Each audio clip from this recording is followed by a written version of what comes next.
welcome YouTube channel बंधुসকল Assam চৰকাৰ যেটো gate 3 gate 4 vacancy আছে বন্ধুসকল অসম চৰকাৰ এই গেট 3 গেট 4 ভ্যাকেন্সিৰ বাবে আপোনালোকে যদি এতিয়ালৈকে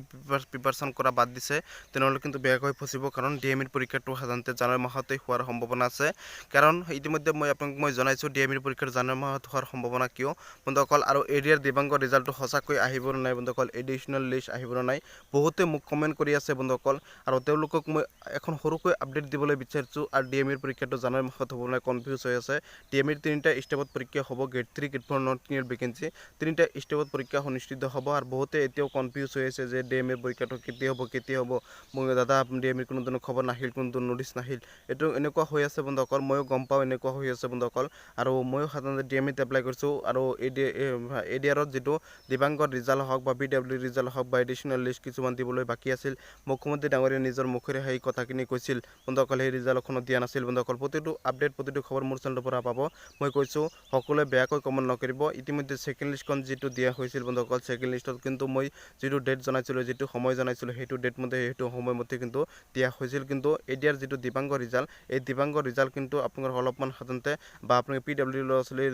ৰিজাল্ট দিবাংগৰ ৰিজাল্ট হেতু সাধাৰণতে অলপমান খেলিমেলি হল বন্ধুসকল এই খেলিমেলিৰ বাবে আপোনালোকে বহুতে মোক বেয়া পাইছে সেইভাবে কৈছো সকলোৰ বাবে ক্ষমা প্ৰাৰ্থী ইতিমধ্যে ডেটটো জনাইছিলো কিন্তু দিয়া নহল আৰু মই কি যিখিনি গম পাইছিলো যে দিয়া হ'ব সেই মতে কিন্তু দিয়া নহল আৰু আপোনাক মই কৈছো এই ৰিজাল্টখন হঠাতে দি দিব পাৰে কাৰণ খানা আপোনালোকৰ সাধাৰণতে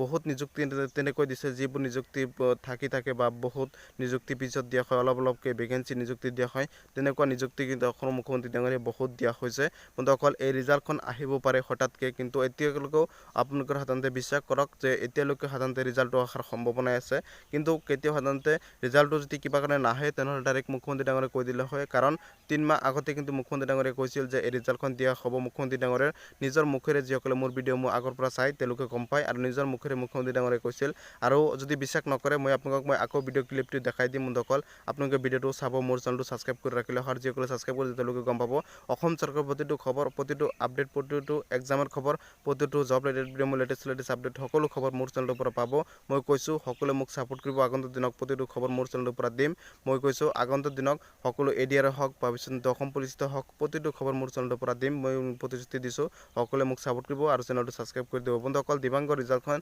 দিয়াৰ এতিয়া সম্ভাৱনা আছে কাৰণ কেতিয়া দি দিব পাৰে কেতিয়া এতিয়ালৈকে কোনো ধৰণৰ ক'ব নোৱাৰি মুখ্যমন্ত্ৰী ডাঙৰীয়া কাকো হাতন্ত সকলোৱে সুধিব লাগিব আৰে দিবাংগৰ ৰিজাল্ট দিব নাই আৰু মুখ্যমন্ত্ৰী ডাঙৰীয়া কিন্তু নিজৰ মুখেৰে কৈছিল যে কিছুমান ৰিজাল্ট বাকি আছে বা মেডিকেলৰ পৰা কিছুমান ৰিজাল্ট বাকি আছে তেওঁলোকৰ ৰিজাল্ট কিন্তু দিয়া হ'ব বন্ধুসকল তেওঁলোকক সাধাৰণতে দিয়া হ'ব বুলি মুখ্যমন্ত্ৰী ডাঙৰীয়া নিজে উল্লেখ কৰিছিল যে সাধাৰণতে কিছুমানৰ সাৰ্টিফিকেটসমূহ বোৱা লৈছে বা পৰীক্ষাকৰণ কৰি আছে মেডিকেল কলেজৰ ফালৰ পৰা এনেকুৱা অৱস্থা হৈছে এইবোৰ ৰিজাল্ট কিন্তু পিছত পেন্ডিং হৈ নাথাকে এতিয়ালৈকে পেন্ডিং হৈ আছে ৰিজাল্টখন দিয়াৰ সম্ভাৱনা আছে কাৰণ বহুত ৰিজাল্ট এনেকুৱা দিছে অসম পুলিচৰ সাধাৰণতে 2018 চনত যেটো এপ্লাই হোৱা সাধাৰণতে যেটো ফিজিকেল হোৱা এই ৰিজাল্ট কিন্তু অলপকে দিন আগতে 2023 চনতে ফাৰ্ষ্টতে কিন্তু চাকৰি দিয়া হল তেনেকুৱা হৈছে বন্ধু ফাৰ্ষ্টৰ মাজতে চাকৰি দিয়া হল বহুত দিন হাততে পেন্ডিং হৈ থকাৰ পিছত বন্ধুসকল ৰিজাল্টখন 100% দিব কিন্তু সেকেন্ড লিষ্টখন যেটো দিছিল বন্ধুসকল এই সেকেন্ড লিষ্টখন মই দিয়াৰ সময়তে কিন্তু মই যেটো জনাইছিলো হেতু ডেট মতে দিয়া হৈছিল বন্ধুসকল এই সেকেন্ড লিষ্টখন মই যেটো সময় জনাইছিলো যেটো ডেট জনাইছিলো সেই ডেট মতে দিয়া হল কিন্তু বহুতে মোক বিশ্বাস কৰা নাই এতিয়ালৈকে বন্ধুসকল আৰু মই যিবোৰ আপডেট দিম সঁচাকৈ আপডেট দিম কেতিয়া ফেক আপডেট নিদিও মই প্ৰতিশ্ৰুতি দিছো বন্ধুসকল আৰু আপোনালোকে মোৰ চেনেলটো সাবস্ক্ৰাইব কৰি দিব সাপোৰ্ট কৰিব আগন্তুক দিনক প্ৰতিটো খবৰ প্ৰতিটো আপডেট যাতে মোৰ চেনেলৰ পৰা আপোনালোকক মই দিব পাৰো শুদ্ধকৈ তাৰ বাবে মই চেষ্টা কৰিম আৰু অসম চৰকাৰ যিকোনো চাকৰি খবৰ হওক নতুনকৈ আকৌ ভ্যাকেন্সি মুকলিব হেলথৰ পদ মুকলিব 6000 পদ শিক্ষা পদ 14000 পদ মুকলিছে এডিআৰ 2.0 12600 পদ ইতিমধ্যে এপ্লাই আজিৰ দিনটো লাষ্ট ডেট বন্ধুসকল আৰু আপোনাক মই কৈছো বিশদ ঘোষণা আৰু আপোনাক মই অতি সোনকালে এক্সাম ডেটটো মুকলি কৰি দিও বন্ধুসকল আৰু এডিআৰ দিবাংগৰ ৰিজাল্টটো সঁচাকৈ আহিব নে নাই বন্ধুসকল এডিশনাল লিষ্ট আহিব নে নাই বহুতে মোক কমেন্ট কৰি আছে বন্ধুসকল আৰু তেওঁলোকক মই এখন সৰুকৈ আপডেট দিবলৈ বিচাৰিছো আৰু ডিএমইৰ পৰীক্ষাটো জানুৱাৰী মাহত হ'ব নাই কনফিউজ হৈ আছে ডিএমইৰ তিনিটা স্টেপত পৰীক্ষা হ'ব gate 3 gate 4 not clear vacancy তিনিটা স্টেপত পৰীক্ষা অনুষ্ঠিত হ'ব আৰু বহুতে এতিয়াও কনফিউজ হৈ আছে যে ডিএমইৰ পৰীক্ষাটো কেতিয়া হ'ব মই দাদা ডিএমইৰ কোনো ধৰণৰ খবৰ নাহিল কোনো নোটিছ নাহিল এটো এনেকুৱা হৈ আছে বন্ধুসকল ময়ো গম পাওঁ এনেকুৱা হৈ আছে বন্ধুসকল বন্ধুসকল আৰু ময়ো সাধাৰণতে DMEত এপ্লাই কৰিছোঁ আৰু ADRত যিটো দিবাংগৰ ৰিজাল্ট হওক বা PWD ৰিজাল্ট হওক বা এডিশ্যনেল লিষ্ট কিছুমান দিবলৈ বাকী আছিল মুখ্যমন্ত্ৰী ডাঙৰীয়াই নিজৰ মুখেৰে সেই কথাখিনি কৈছিল বন্ধুসকল সেই ৰিজাল্টখনো দিয়া নাছিল বন্ধুসকল প্ৰতিটো আপডেট প্ৰতিটো খবৰ মোৰ চেনেলৰ পৰা পাব মই কৈছোঁ সকলোৱে বেয়াকৈ কমেণ্ট নকৰিব ইতিমধ্যে ছেকেণ্ড লিষ্টখন যিটো দিয়া হৈছিল বন্ধুসকল ছেকেণ্ড লিষ্টত কিন্তু মই যিটো ডেট জনাইছিলোঁ যিটো সময় জনাইছিলোঁ সেইটো ডেট মতে সেইটো সময়মতে কিন্তু দিয়া হৈছিল কিন্তু এডিয়াৰ যিটো দিবাংগৰ ৰিজাল্ট এই দিবাংগৰ ৰিজাল্ট কিন্তু আপোনাৰ অলপমান সাধাৰণতে বা আপোনাৰ PWD ল'ৰা ছোৱালীৰ ৰিজাল্ট দিবাংগৰ ৰিজাল্ট সেইটো সাধাৰণতে অলপমান খেলিমেলি হ'ল বন্ধুসকল এই খেলিমেলিৰ বাবে আপোনালোকে বহুতে মোক বেয়াও পাইছে সেইবাবে কৈছোঁ সকলোৰে বাবে ক্ষমা প্ৰাৰ্থী ইতিমধ্যে ডেটটো জনাইছিলোঁ কিন্তু দিয়া নহ'ল আৰু মই যিখিনি গম পাইছিলোঁ যে দিয়া হ'ব সেইমতে কিন্তু দিয়া নহ'ল আৰু আপোনালোকক মই কৈছোঁ এই ৰিজাল্টখন হঠাতে দি দিব পাৰে কাৰণ আপোনালোকৰ সাধাৰণতে